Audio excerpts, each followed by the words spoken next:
After my Navy SEAL husband passed away, my daughter-in-law took his medals to a pawn shop and posted, "Easy money." On Monday, I revealed the secret that made her beg for forgiveness. I'm glad to have you here. Follow my story until the end and comment the city you're watching from so I can see how far my story has reached. After my husband, Navy SEAL, passed away, my daughter-in-law took his medals to the pawn shop and posted, "Easy money." On Monday, I revealed the secret that made her beg for forgiveness. I still remember the day my world shattered for the second time. The first was when I lost James, my husband of 47 years, a decorated Navy SEAL who had served his country with unwavering dedication until his retirement 15 years ago. We'd built a beautiful life together, raised our son Richard, and were enjoying our golden years when PTSD and depression, demons James had fought for decades, finally won their battle 6 months ago. That morning started like any other since his passing. I woke up reaching for him, my hand finding only cold sheets. At 72, I'd developed a routine to keep the crushing grief at bay. Coffee on the porch, tending to my garden, then answering emails from former students who still kept in touch from my teaching days. "Martha, you need to see this." The voice on the phone belonged to Eleanor, a military wife from our support group. Her tone made my stomach tighten. "It's about Stephanie and James's medals." I balanced my reading glasses on my nose and opened Facebook following Eleanor's instructions. The shock that hit me felt like a physical blow.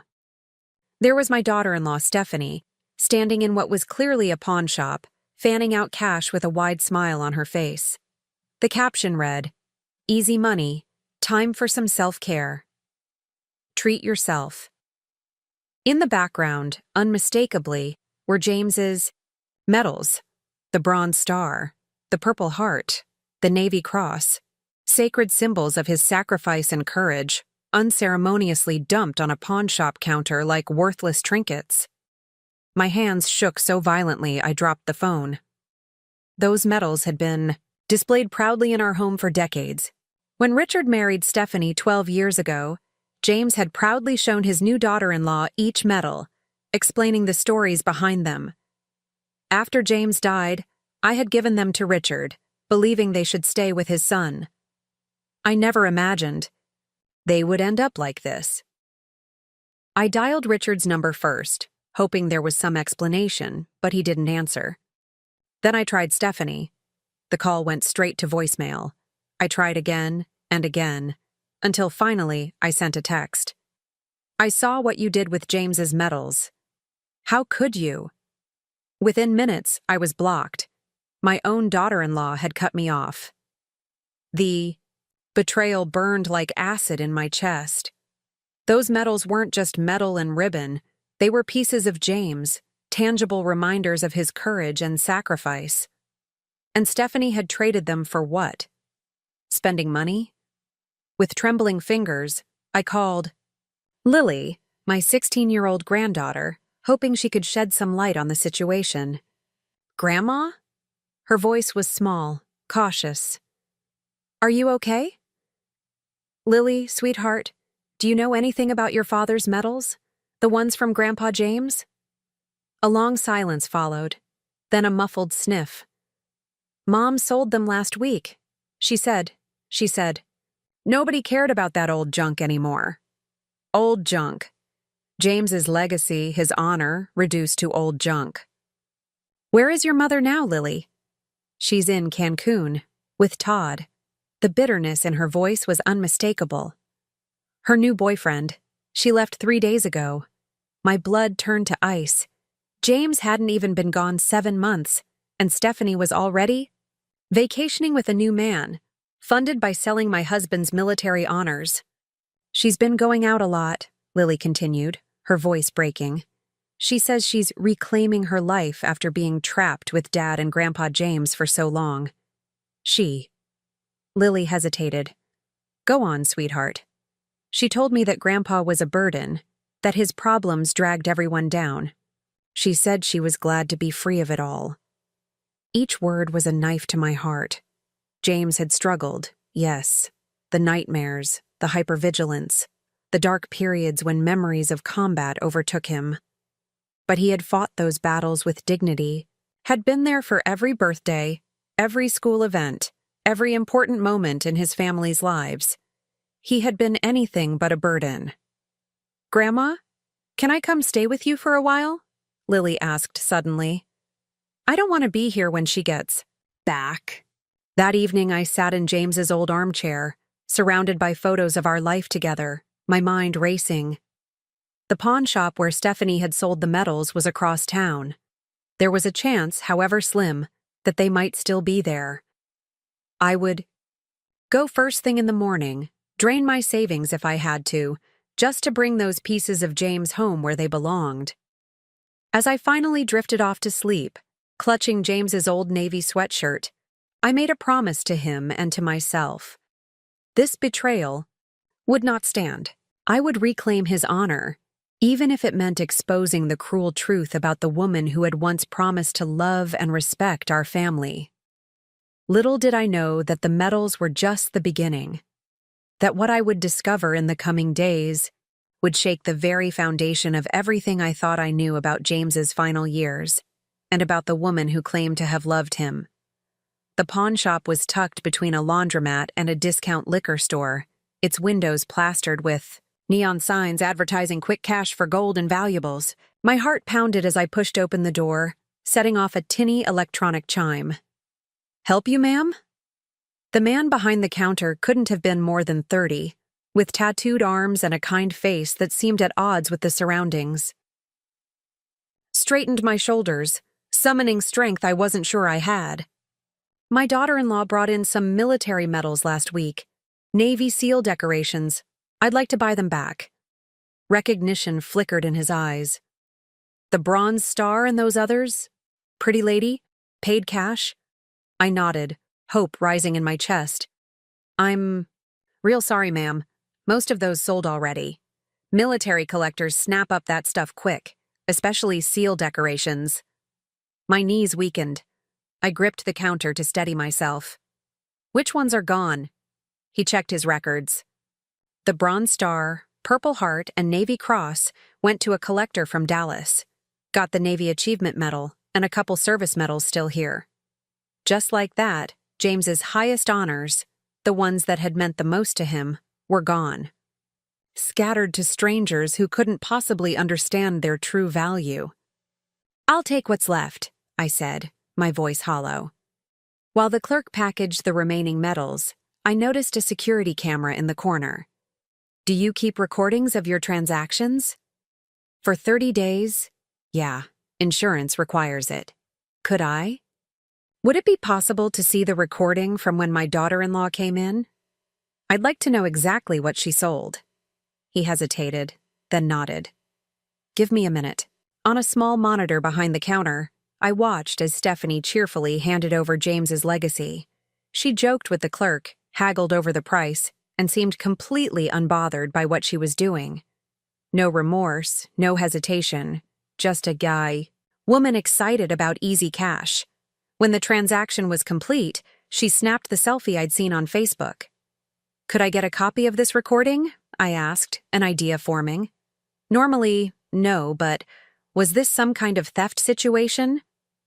"In a way," I replied. "Those medals belonged to my husband. They weren't hers to sell." 10 minutes later, I left with the remaining medals, a DVD copy of the security footage, and a knot of determination tightening in my chest. Richard and Stephanie's house stood in a neat subdivision across town. Its perfect lawn and coordinated flower beds a testament to the image Stephanie worked so hard to maintain. I'd called ahead to make sure she wasn't back from Cancun yet. Richard was at work, but Lily had given me the garage code. "Grandma." Lily rushed into my arms the moment I entered. My granddaughter had always been tall like her grandfather, but she seemed thinner now, shadows under her eyes. "I'm so glad you're here," she whispered. "The house feels so empty without Grandpa James." I held her tight, remembering how James, would swing her up onto his shoulders even when his back ached from old injuries. I know, sweetheart. I miss him every day. Mom packed away all his pictures, Lily said as she led me through the house. Right after the funeral. Said they were too depressing. Looking around, I realized she was right. The living room walls, once filled with family photos including many of James, now displayed abstract art and stylish frames containing only Stephanie, Richard, and Lily. It was as if James had been systematically erased. Where did the photos go? I asked. Mom put them in boxes in the garage, said it was healthier to move on. In the garage, we found stacks of plastic storage bins. Lily helped me locate the ones containing James's belongings. What I discovered broke my heart all over again. Photo, albums, James's navy dress uniform, books he'd cherished, all carelessly tossed together as if they were worthless junk destined for the trash. She didn't even wait a month after the funeral, Lily said, her voice cracking. Dad was still crying himself to sleep, and she was already packing Grandpa away. As we sorted through the boxes, trying to organize what remained of James's visible legacy, Lily pulled out a worn leather appointment book. I remember this, she said. Grandpa carried it everywhere. I took it from her hands, recognizing James's daily planner. He'd kept one every year of his adult life, a habit from his military days. This was his last one from the year he died. Can I look at this more closely? I asked. Lily nodded.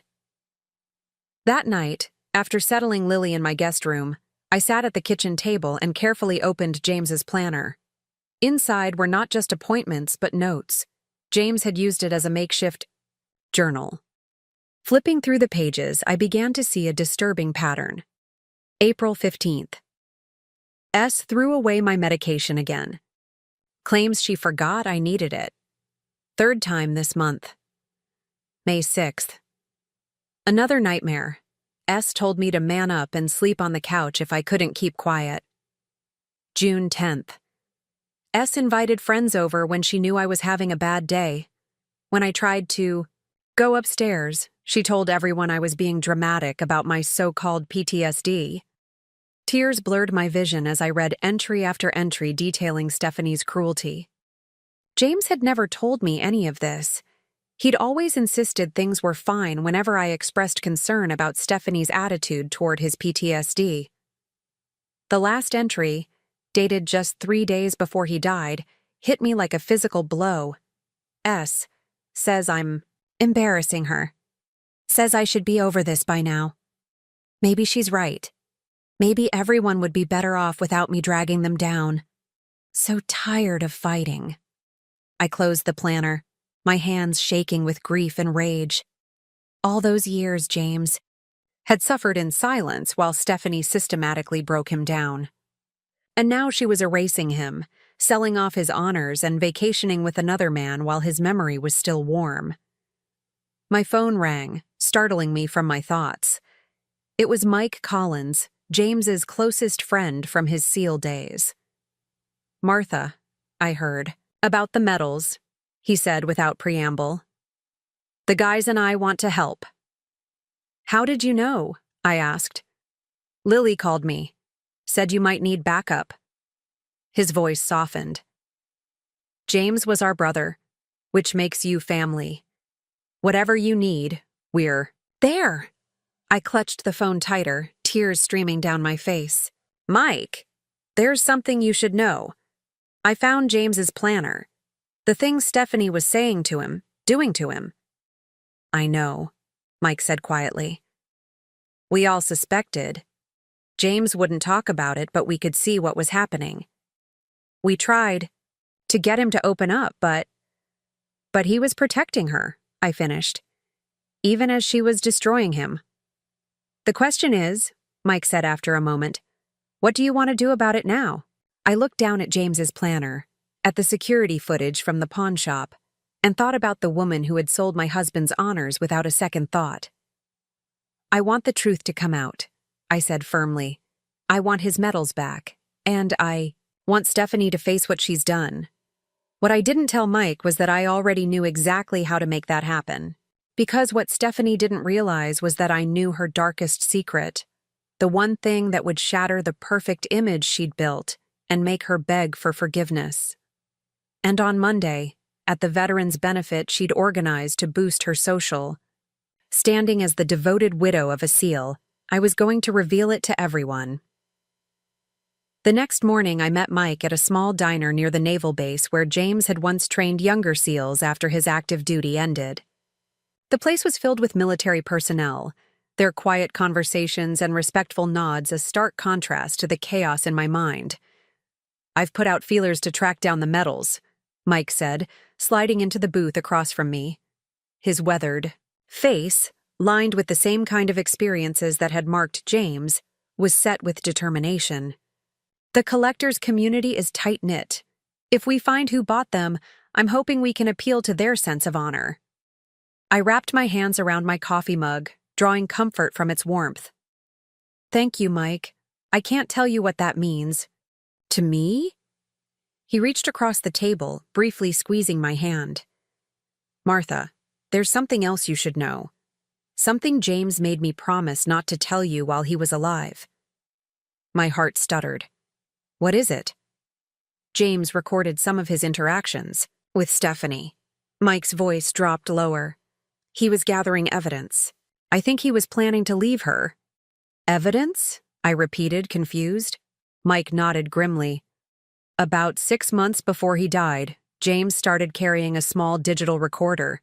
Said he needed people to know the truth if anything happened to him." The waitress arrived with our orders, momentarily interrupting the conversation. When she left, Mike continued, "The last time I saw him, about 2 weeks before he—" Mike paused, unable to say the word. "He gave me a flash drive. Said if anything happened to him, I should hold on to it until it was needed." Mike pulled a small, black flash drive from his pocket and slid it across the table. "I think it's needed now." Back at home, with Lily safely at a friend's house, I plugged the flash drive into my computer with trembling hands. It contained dozens of audio files, each labeled with dates. With a deep breath, I clicked on the first one. "Stephanie, I can't find my medication. Have you seen it?" James's voice, slightly tinny through the recording but unmistakably his, filled the room. My eyes welled with tears at the sound. God, not this again.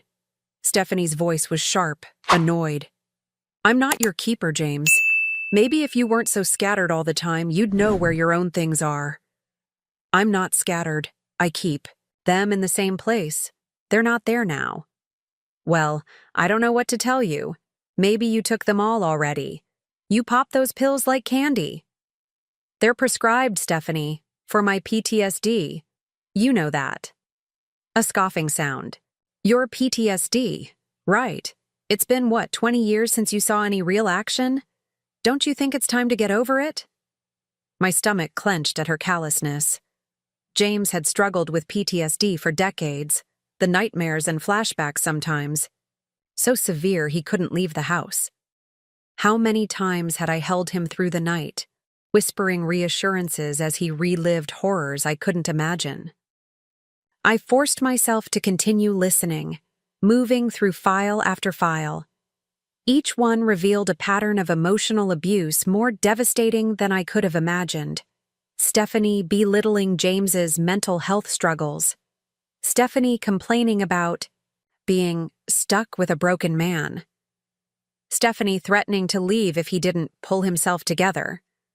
The most recent recording, dated just a week before James died, made my blood run cold. I found these in the trash. James's voice was quiet, controlled. "So, they're trash. These are my medications, Stephanie. The ones I've been looking for all week." A pause, then. "You're better off without them. They make you weird, distant. Besides, Dr. Kellerman said you should be weaning off them by now."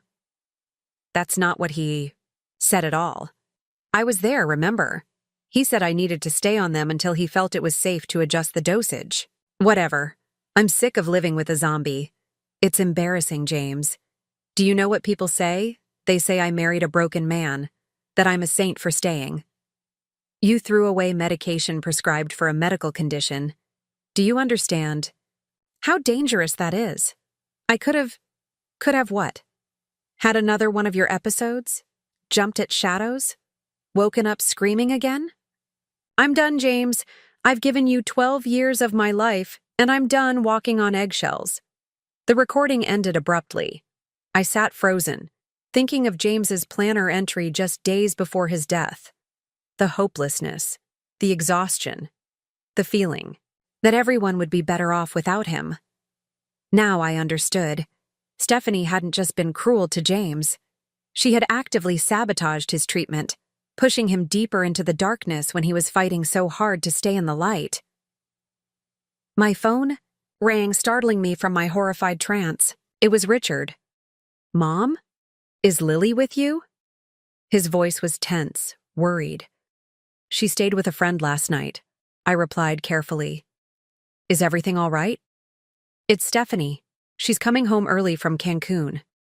Says she's not feeling well, but I think something else is going on. She's been acting strange ever since I confronted her about Dad's medals. My breath caught. You know about that, Lily told me. His voice cracked. I can't believe Stephanie would do something like that. Dad's medals they meant everything to him. In that moment, I made a decision. Richard, there's something you need to see. Can you come over tomorrow? Of course, Mom. He hesitated. Is it about Dad? Yes, I said quietly. It's something he wanted us to know. After hanging up, I replayed sections of the recordings, my grief gradually hardening into resolve. Stephanie had hidden her true nature from everyone, playing the devoted wife while secretly tormenting James and undermining his recovery. Now she was playing the grieving widow, accepting sympathy and admiration she didn't deserve. I thought of the veterans' benefit Stephanie had organized for Monday, a public event where she would undoubtedly position herself as James's loyal, loving widow, gathering praise for her dedication to carrying on his legacy. The same woman who had called his PTSD an embarrassment, sold his medals for vacation money, and potentially driven him to his death through her cruelty and medication sabotage. No, I wouldn't allow it. James deserved better. His memory deserved better. I called Mike back. I listened to the recordings, I said, my voice steadier than I expected. And? I need your help with something else. Stephanie's hosting that veterans benefit on Monday. I know. The whole SEAL community got invitations. She's presenting herself as the grieving widow carrying on James's legacy. His disgust was evident. I want to be there, I said, and I want to bring these recordings. A long pause. Are you sure that's what you want to do, Martha? It'll be public. Messy. I thought of James, alone and hopeless in his final days, believing he was a burden. I thought of Stephanie, smiling for her easy money selfie with his medals. James spent his whole life serving with honor, I said finally. The least we can do is make sure the truth about his final battle is known. He deserves that much. All right, Mike said solemnly. The team will be there, whatever you need. As I hung up, I felt a strange calm settle over me. For months I'd been drowning in grief, feeling powerless against the crushing weight of James's absence. But now I had purpose. I would reclaim his medals, restore his honor, and ensure that Stephanie's mask of devoted widow was torn away forever. Monday couldn't come soon enough. Sunday morning dawned with a clarity I hadn't felt since before James died. For months, I'd moved through life in a fog of grief. But now purpose drove me forward. I had promised James in the darkness of countless nights that I would always protect him. I hadn't been able to save him in life, but I could defend his memory, his honor. Richard arrived just after 10, his face drawn with worry. At 38, he looked so much like James at that age. The same steady gaze, the same quiet strength.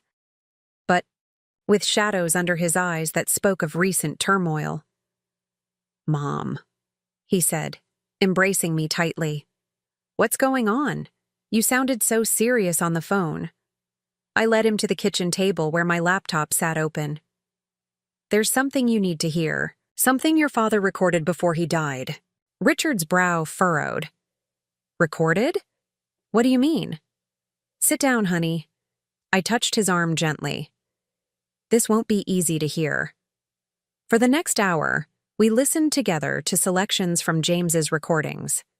Richard's reactions progressed from confusion to disbelief to a raw, visceral anger I'd never seen in him before. When the final recording ended, Stephanie berating James for having a panic attack at a dinner party, Richard buried his face in his hands. I had no idea, he whispered. Dad never said anything. He always defended her when I noticed tension between them.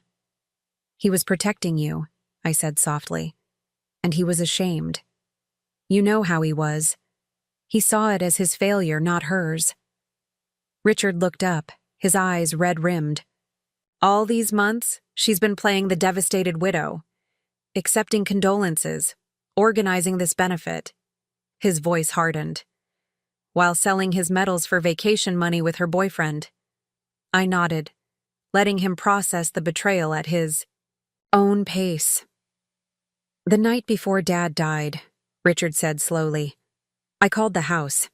Stephanie said he was having one of his episodes and couldn't come to the phone. He swallowed hard. I should have gone over there. I should have checked on him. This isn't your fault, I said firmly. Stephanie created an environment where James felt hopeless. She undermined his treatment and his dignity. Richard stood, abruptly pacing the kitchen. What do we do now? Take this to the police? Can she be charged with something? I shook my head. What she did was cruel, but proving it contributed directly to his death would be nearly impossible. I took a deep breath. But we can make sure everyone knows who she really is. I explained my plan for the veterans' benefit the next day. Richard listened intently, occasionally nodding. It'll be messy, he said finally. Very public. Does that bother you? I asked. He shook his head. No. Dad lived his whole life with honor. He deserves the truth, however uncomfortable. A pause. I want to be part of this, Mom. I should be standing with you. Relief flooded through me. I hadn't realized until that moment how much I'd needed Richard's support. There's something else, Richard said, pulling out his phone. When Lily told me about the medals, I started checking our accounts. Look at this. He showed me a banking app displaying recent transactions, large withdrawals, expensive purchases, in stores James would never have frequented. These started just a few weeks after Dad died, Richard explained. Almost $35,000 withdrawn in the last 5 months. Money that was supposed to be for Lily's college fund. My heart sank. Does Stephanie have access to all your accounts? We combined everything when we got married. I never thought. He trailed off. There's more. She's been telling everyone Dad died saving his team members during a training accident. What? James retired from active missions 15 years ago. Richard nodded grimly. But it makes for a better story than suicide, doesn't it? More heroic, more sympathy for her. He ran a hand through his hair. She's been using this lie to get attention, special treatment, even financial support from veterans organizations. The manipulation was even more extensive than I'd realized. Not only had Stephanie emotionally abused James and sold his medals, but she was also profiting from a fabricated story of his death while draining the accounts meant for Lily's future. We need to add this to tomorrow's plan, I said. Richard nodded, a determined look settling on his face.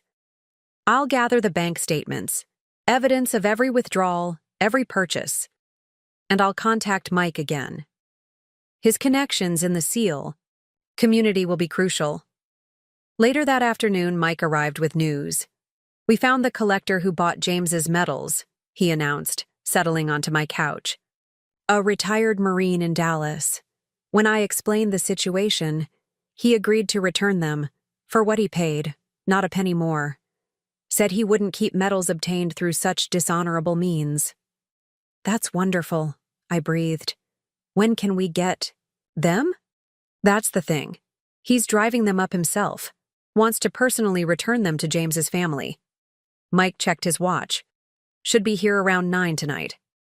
True to his word, at 9:15 that evening, a solemn man in his 60s arrived at my door holding a polished wooden case. Mrs. Kingsley, he said, extending his hand. Colonel Frank Townsend, USMC, retired. It's an honor to meet you, ma'am. Inside, the case, nestled in velvet, lay James's medals, the Bronze Star, Purple Heart, and Navy Cross, restored to their rightful place. Thank you, I whispered, my voice catching. You have no idea what this means to us. Colonel Townsend nodded gravely. My wife contacted the pawnbroker directly when she heard what happened.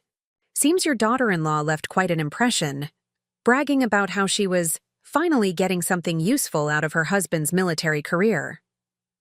Each new revelation of Stephanie's callousness strengthened my resolve. This wasn't just about James anymore.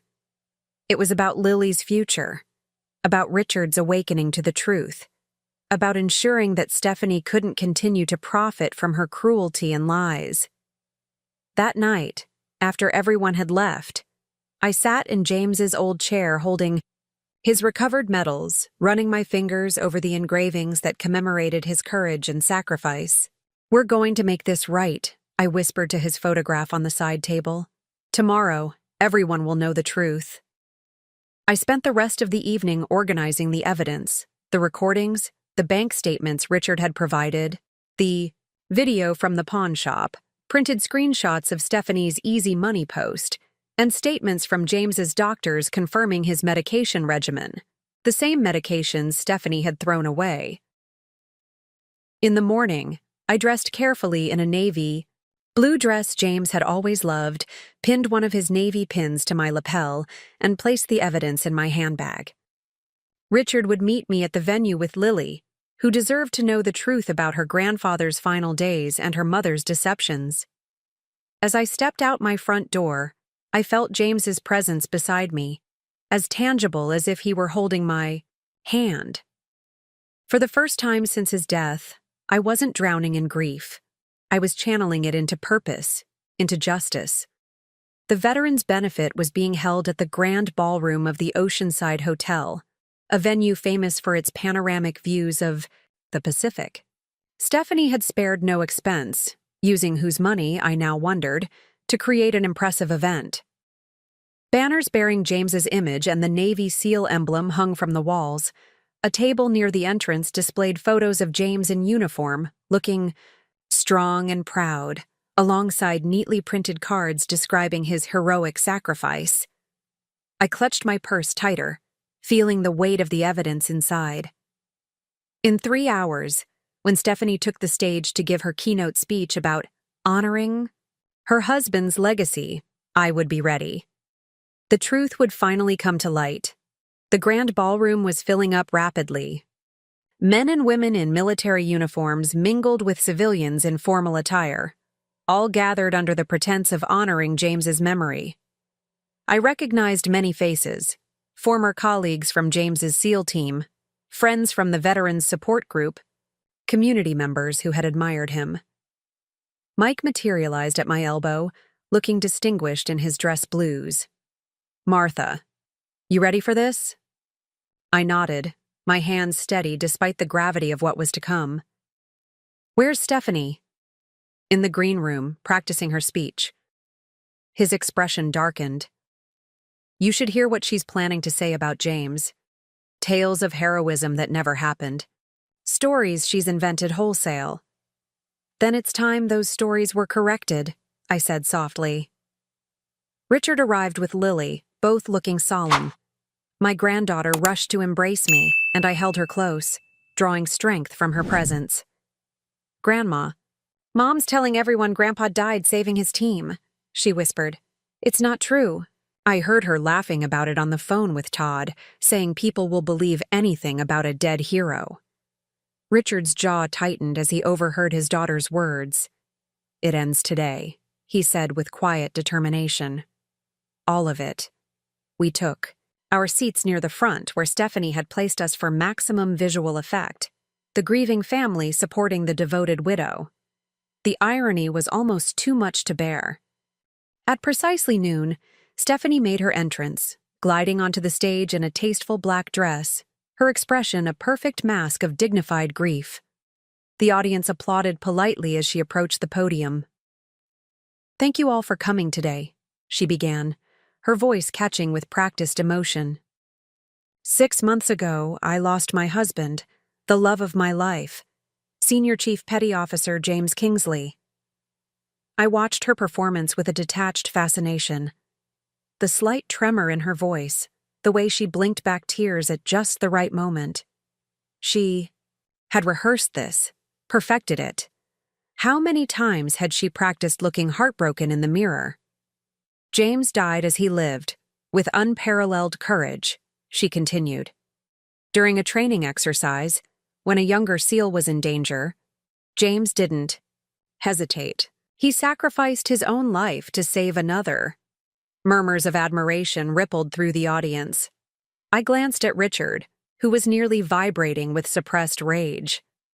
"In the months since his passing, I've dedicated myself to preserving his legacy," Stephanie said, her voice stronger now. "Today's benefit will establish the James Kingsley Foundation for Veterans, supporting those who, like my beloved husband, have given everything for our freedom." She gestured to a large poster displaying the foundation's proposed logo, James's silhouette against an American flag. "With your generous donations, we'll ensure that James's spirit of sacrifice continues to inspire future generations." It was too much. This woman, who had belittled James's PTSD, thrown away his medication, sold his medals, and drained his family's accounts, was now positioning herself to receive donations in his name. Money she would undoubtedly misappropriate, just as she had Lily's college fund. Mike squeezed my arm gently. "It's time, Martha." I nodded and rose slowly to my feet. All around me, the audience continued to watch Stephanie, unaware of the truth about to shatter her carefully constructed facade. "Before I continue," Stephanie was saying, "I'd like to acknowledge my mother-in-law, Martha, who has been such a pillar of strength." "Excuse me," I said, my voice carrying clearly across the ballroom. "I'd like to say something." Stephanie froze, her practiced smile faltering for just a moment before she recovered. "Of course, Martha. Please join me." As I made my way to the stage, Richard and Mike moved to the audio-visual booth where they had arranged to have the evidence ready to display. Lily remained in her seat, her young face set with a determination beyond her years. Stephanie's smile remained fixed as I reached the podium, but her eyes flashed with warning. "Martha would like to share some memories of James," she announced smoothly, clearly attempting to control the narrative. "No," I said, my voice firm as I faced the audience. "I'm here to tell the truth about how my husband died and about the woman who claims to honor his memory." A shocked silence fell over the room. Stephanie's smile disappeared, replaced by alarm. "Martha, this isn't the time or place," she began. "It's exactly the time and place," I interrupted. "Before anyone donates a single dollar to this so-called foundation, they deserve to know who's really behind it." I nodded to Richard, who pressed a button. The large screen behind us flickered to life, displaying the security footage from the pawn shop. Stephanie's face, gleeful as she sold James's medals, filled the screen. "My daughter-in-law sold my husband's military honors for vacation money," I said into the stunned silence. "Medals he earned protecting this country, she traded for cash. To take a trip with her boyfriend. Yes, boyfriend, just months after James's death." Gasps and murmurs rippled through the crowd. Stephanie lunged for the microphone, her composure shattering. "That's not what happened. Those medals they were just collecting dust. James would have wanted. I repeated, my voice sharp with disbelief. "Let's hear what James wanted in his own words."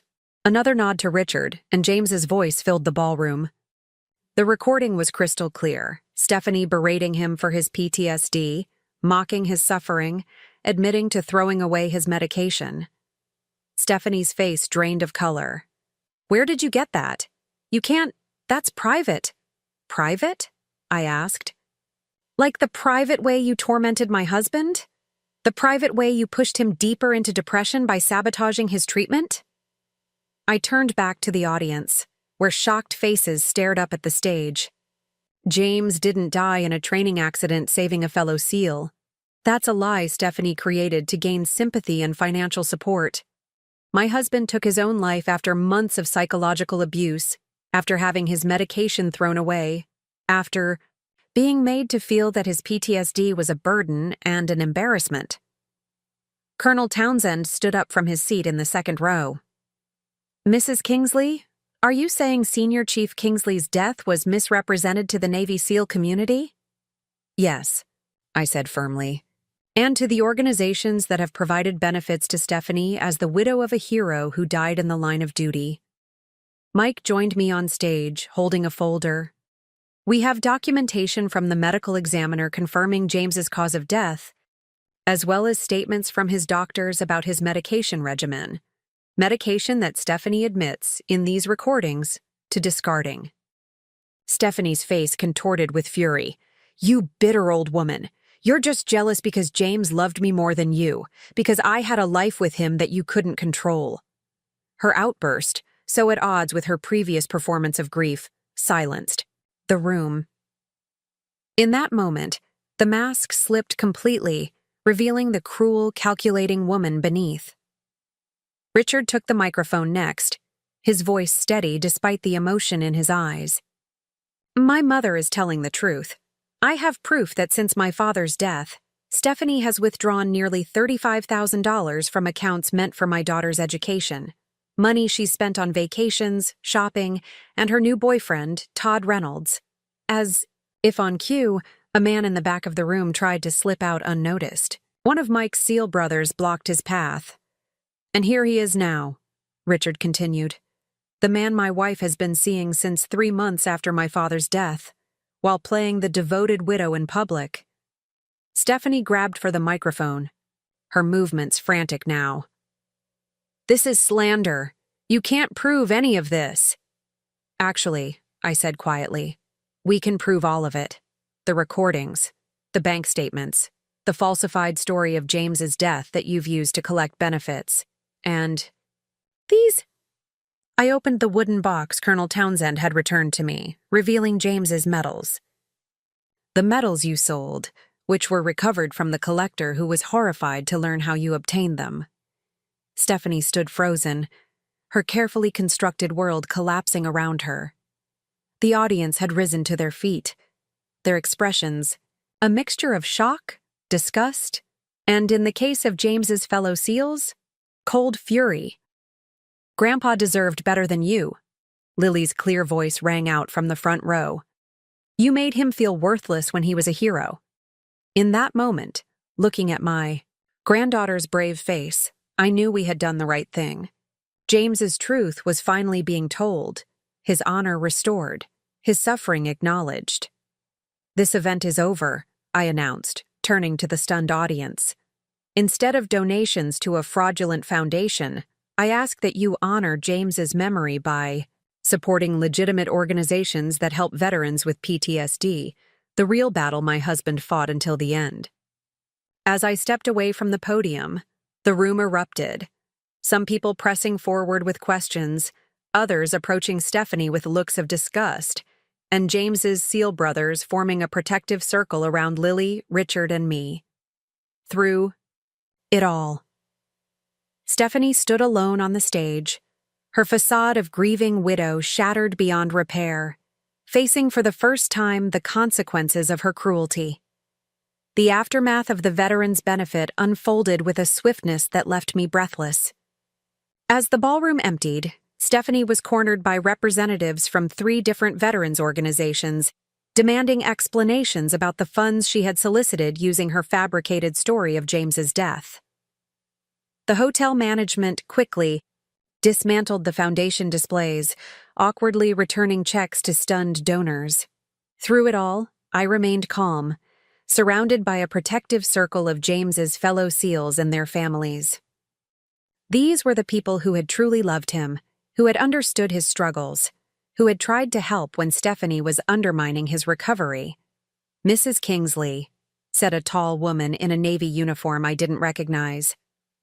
"I'm Commander Ellis. I worked with James during his last years of service." She extended her hand. "What you did today took immense courage." "I just told the truth," I said simply. "Sometimes that's the hardest thing to do." She glanced toward where Stephanie was still engaged in heated conversation. "There will be investigations. The Navy takes misrepresentation of a service member's death very seriously." Richard appeared at my side, Lily's hand firmly in his. My son looked 10 years older than he had that morning, but there was a clarity in his eyes I hadn't seen since before James died. "Mom, we should go," he said quietly. "The reporters are starting to arrive." We slipped out a side entrance, avoiding the growing media presence drawn by social media posts about the dramatic confrontation. Mike drove us back to my house, where we gathered in the living room, emotionally exhausted, but somehow lighter, as if a poisonous weight had been lifted from our shoulders. "What happens now?" Lily asked, curled up beside me on the sofa. I squeezed her hand. "Now we heal, sweetheart. The right way, with truth and time." Richard paced by the window, his phone buzzing constantly with messages. "Stephanie's threatening to sue for defamation," he reported. "Says we've ruined her reputation." Mike snorted. "She ruined her own reputation the moment she started mistreating James." He glanced at his own phone. "And she won't get far with those threats. The SEAL community is already mobilizing. We've got lawyers offering pro bono representation, witnesses coming forward with their own observations of how she treated James." The days that followed brought a whirlwind of changes. Richard filed for divorce, citing the evidence we had gathered and Stephanie's financial misconduct.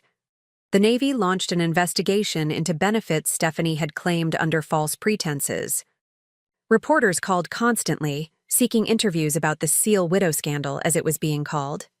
I refused all interviews, protecting our family's privacy and James's dignity. This wasn't about public humiliation or revenge. It was about truth, about setting the record straight, about honoring James's memory properly. 2 weeks after the benefit, I received a call from Eleanor, the friend who had first alerted me to Stephanie's pawnshop post. "Martha, have you seen today's paper?" I hadn't. Since the confrontation, I'd been avoiding news coverage. "Stephanie's being charged with fraud," Eleanor continued. "Something about falsifying documents to collect benefits meant for spouses of service members who died in active duty." I wasn't surprised. The web of deception Stephanie had woven was unraveling rapidly, exposing more misconduct with each passing day. "There's something else," Eleanor added. "The collectors' community has been searching for James's other medals. They've already located 2 more. Tears sprang to my eyes. "Thank you for telling me." That evening, Richard and Lily came for dinner, a new Friday tradition we had established. Richard looked better than he had in months. The strain of living with Stephanie's manipulation finally lifted. "I got access to all the accounts today," he announced as we ate. "The judge granted an emergency order, given the evidence of Stephanie's financial misconduct." He smiled at Lily. "Your college fund is safe now, sweetheart." Lily's answering smile was cautious but real. At 16, she was showing remarkable resilience in the face of such upheaval. "I found more of Grandpa's things," she told me. "Mom had hidden boxes in the attic. There are photo albums, letters, even his old Navy jacket. I'd like to see those," I said softly. After dinner, as Richard cleared the dishes, Lily approached me with a hesitant expression. "Grandma, can I ask you something?" "Of course, darling. Do you think Grandpa knew how much we loved him? Even with how Mom treated him?" The question pierced my heart. I took Lily's hands in mine. Your grandfather adored you, Lily. You were his absolute pride and joy. And yes, I believe he knew how much you and your father loved him. But it wasn't enough, she whispered, to make him stay. I pulled her close, stroking her hair as I had when she was small. PTSD is a complex illness, sweetheart. It wasn't about love not being enough. It was about pain becoming too much to bear, especially with the proper treatment being sabotaged. I tilted her face up to mine. But we can honor him now by telling his true story, by making sure people understand the real battles our veterans face. A month after the confrontation, Mike called with news that left me breathless. Martha, we found all of them. Every single one of James's medals.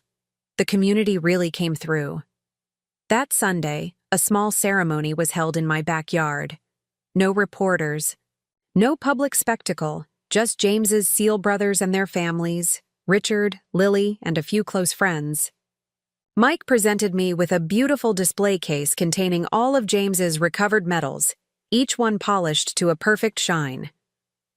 On behalf of the entire Naval Special Warfare community, he said formally, we return these honors to the family of Senior Chief Petty Officer James Kingsley, with respect for his service and acknowledgement of his sacrifice. All of his sacrifices, including the invisible battles he fought at home. I ran my fingers over the glass covering the medals, tears flowing freely down my cheeks. Thank you, I whispered. Later that afternoon, as the guests mingled in the yard, Richard found me sitting on the porch swing that James had built decades ago. Mom, he said, settling beside me, I've been thinking about Dad's legacy. Oh? Stephanie. Tried to create a false narrative, a foundation built on lies. But Dad deserves something real. He took a deep breath. I've been talking with some of Dad's SEAL brothers and military psychologists. We want to establish a peer support network for veterans with PTSD and their families. Not a big foundation with overhead and bureaucracy, but something direct, personal. The kind of support system Dad needed. Pride swelled in my chest. He would love that, Richard. 6 months after James's death, we held a proper memorial. Not the glossy, sanitized version Stephanie had planned, but an honest remembrance of the complex, brave, troubled man we had loved. Dozens of veterans attended, many approaching me, afterward to share how James had helped them, mentored them, saved them. He talked me through my darkest nights, one young man told me, his eyes shining with unshed tears. When I wanted to end it all, he stayed on the phone for hours, just listening. He understood in a way no one else did. Each story was a balm to my soul, a confirmation that despite Stephanie's cruelty, despite his struggles, James had mattered deeply to so many people. His life had meaning. His kindness had rippled outward in ways he might never have recognized. As fall gave way to winter, I found myself making peace with the past. Stephanie had pled guilty to several fraud charges, avoiding jail time but receiving probation and substantial fines. She had moved away, reportedly to Florida with Todd. I felt no need to follow her story. She no longer had power over our family. Auntie. Christmas Eve, I sat in my living room surrounded by Richard, Lily, and several of James's closest SEAL friends who had become like family. James's medals gleamed in their display case on the mantel, below a photograph of him in his dress uniform, his smile genuine and proud. Lily leaned against my shoulder, following my gaze to the medals. Grandpa would be happy, wouldn't he? That we're all together? I wrapped my arm around her slender shoulders. Yes, sweetheart. I believe he would. Later, after everyone had gone to bed, I stood alone by the window, watching snow begin to fall gently on the garden James had loved. I thought of all we had endured since his death, the betrayal, the pain, the revelations, and finally, the healing. We did it, James, I whispered to the quiet room. We reclaimed your story. We restored your honor. And somewhere deep in my heart, I felt his presence, Not the broken man of his final days, but the strong, kind soul I had loved for nearly 5 decades. The true James, whose legacy would now live on honestly, whose struggles would help others, whose medals were back where they belonged. In that peaceful moment, I knew that while I couldn't bring James back, I had given him something perhaps even more important: the truth. His memory would no longer be distorted by Stephanie's lies and manipulations. His battle with PTSD would not be hidden away as something shameful, but acknowledged as part of the continuing sacrifice of a brave man who had given everything for his country. And for the first time since James died, I felt not just grief, but pride. Pride in him, pride in our family, and pride in myself for finding the strength to stand up for the truth when it would have been easier to remain silent. Outside, the snow continued to fall, covering the garden in a pristine blanket of white. Tomorrow would bring a new day, and with it, the continuing journey of honoring James's true legacy, not through grand gestures or public foundations, but through truth, understanding, and the quiet determination to ensure that his story, all of it, would never be forgotten.